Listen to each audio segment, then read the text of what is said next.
Friends, welcome to AC cooking and vlogs. இன்றைக்கி நம்ம ஃபுட்டை பற்றி பார்க்க போகிறதுல ஒரு குட்டி விளாக் பற்றி தான் பார்க்க போகிறோம். அதுக்கு முன்னாடி நம்ம சேனலை சப்ஸ்கிரைப் பண்ணாதவங்க சப்ஸ்கிரைப் பண்ணிக்கோங்க, பெல் ஐக்கானை மறக்காமல் கிளிக் பண்ணிக்கோங்க. என்னடா விநாயகர் வருதுன்னு பார்க்குறீங்களா? நேற்று விநாயகர் சதுர்த்தியில், அதனால் விநாயகர் சதுர்த்தி பற்றி தான் இன்றைக்கி நம்ம பார்க்க போகிறோம். விநாயகர் சதுர்த்தினாவே எல்லா ஏரியாவிலும் விநாயகர்லாம் வாங்கி வச்சு செம்மையாக செய்வாங்க. எங்கள் ஏரியாலையும் விநாயகர் வாங்கி வச்சு குட்டீஸ்க்கெல்லாம் ஒரு சின்ன சின்ன கேம்ஸ் வச்சு செம்மையாக செய்வாங்க. ஸோ இந்த வருஷம் எதுவுமே செய்யறதுக்கு இல்லை. அதனால் எங்கள் வீட்டில் வெளியே இருக்கிற விநாயகருக்கு வருஷம் வருஷம் செய்வோம். அதை மட்டும் தான் இந்த வருஷம் நாங்கள் வீட்டில் செஞ்சோம். அதை தான் உங்களுக்கும் கிளிப்பாக போட்டிருக்கேன், பார்த்து என்ஜாய் பண்ணுங்கள். விநாயகர் சதுர்த்திக்கு எங்கள் வீட்டில் செஞ்ச ஃபுட் ஐட்டம் என்னென்னு பார்க்கலாம். பொங்கல், அதுக்கப்புறமா சுண்டல், அதுக்கப்புறம் சாமிக்கு எப்பயுமே நம்ம போடுறது மாலை. எங்கள் வீட்டிலையே செடி இருக்கிறதுனால நான் மாலையை நேற்றே மலர்கள்லாம் பொறிச்சு மாலை கட்டிட்டேன். ஏன்னா இன்றைக்கி வேலை கொஞ்சம் அதிகமாக இருக்கிறதுனால நேற்றே இந்த வேலையெல்லாம் முடிச்சிட்டேன். அதுக்கப்புறமா மாறு வாங்கி வச்சுருந்தேன் மற்ற சாமிங்களுக்காக. இந்த மாறு 2 நாளைக்கு முன்னே வாங்கி வச்சதுனால கொஞ்சம் வாடிடுச்சு. எங்கள் ஏரியாவில் லாக்டவுன் வந்ததுனால கொஞ்சம் எல்லாம் கிடைக்கிறது சிரமமாக தான் இருந்துச்சு.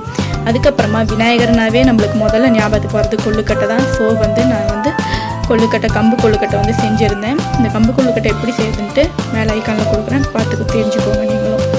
இந்த விநாயகர் சதுர்த்தி எங்கள் வீட்டுக்கு வெளியே இருக்கிற வாசல் இருக்கிற விநாயகருக்கு தான் நாங்கள் இந்த படையல் போட போகிறோம். எங்கள் விநாயகர் சதுர்த்திக்கு நான் வீட்டில் கிச்சனில் இருந்ததுனால அபிஷேகம் பண்ணதை என்னால் எடுக்க முடியல. அதுக்கப்புறம் விநாயகருக்கு அலங்காரம் பண்ணது, பூசை செஞ்சது மட்டும் இந்த விளாகில் இருக்குது, பார்த்து என்ஜாய் பண்ணுங்கள். இந்த விநாயகர் சதுர்த்திக்கு நாங்கள் சாமிக்கு என்னென்ன படையல் போட்டோம் அப்படிங்கிறத கீழே நான் காட்டுறேன், பாருங்கள். நீங்களும் விநாயகரை நல்லா கும்பிட்டு இந்த வருஷத்தோடு இந்த கொரோனா பிரச்சனை ஒழிஞ்சு 2021 நல்ல வருஷமாக பிறக்கணுன்ட்டு சாமியை பிரார்த்திப்போம். நீங்களும் சாமிக்கிட்ட வேண்டிக்கோங்க. வாங்க, எங்களுடைய சின்னதான ஒரு விநாயகர் சதுர்த்தி எப்படி இருந்துச்சுன்னு நீங்களே பார்த்து என்ஜாய் பண்ணிவிட்டு உங்களுக்கு பிடிச்சிருந்தா கீழே கமெண்ட் சொல்லுங்கள். இப்போ எங்களுடைய விநாயகர் சதுர்த்திக்கு சாமிக்கு செஞ்சது என்னென்னா கொள்ளுக்கட்டை, அப்புறம் கடலை உருண்டை, பொங்கல், சுண்டல், தேங்காய், வாழைப்பழம். பார்த்துட்டு உங்களுக்கு பிடிச்சிருந்தேன்னா உங்களுக்கு ஃபீட்பேக் அண்ட் கமெண்ட்ஸை சொல்லுங்கள் ஃப்ரெண்ட்ஸ். விநாயகர் சதுர்த்தி அன்றைக்கி சாமிக்கிட்ட நீங்களும் வேண்டிக்கோங்க, அருளை வாங்குங்க.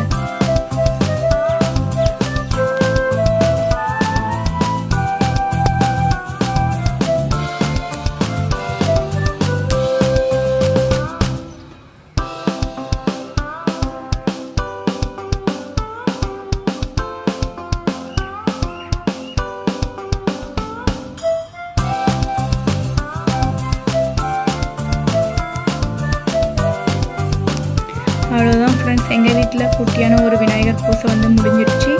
இந்த மாதிரி சின்ன சின்னதான ஒரு விளாக்ஸ், அப்புறம் ஃபுட்டை பற்றிலாம் நீங்கள் தெரிஞ்சுக்கணும் அப்படின்னு நினச்சிங்க நம்மளுடைய சேனலை சப்ஸ்கிரைப் பண்ணிக்கோங்க. மறக்காமல் பெல் ஐக்கானை கிளிக் பண்ணிட்டீங்களா அப்படின்ட்டு பாருங்கள். அடுத்த ஒரு விளாகில் பார்க்கலாம். தேங்க்யூ.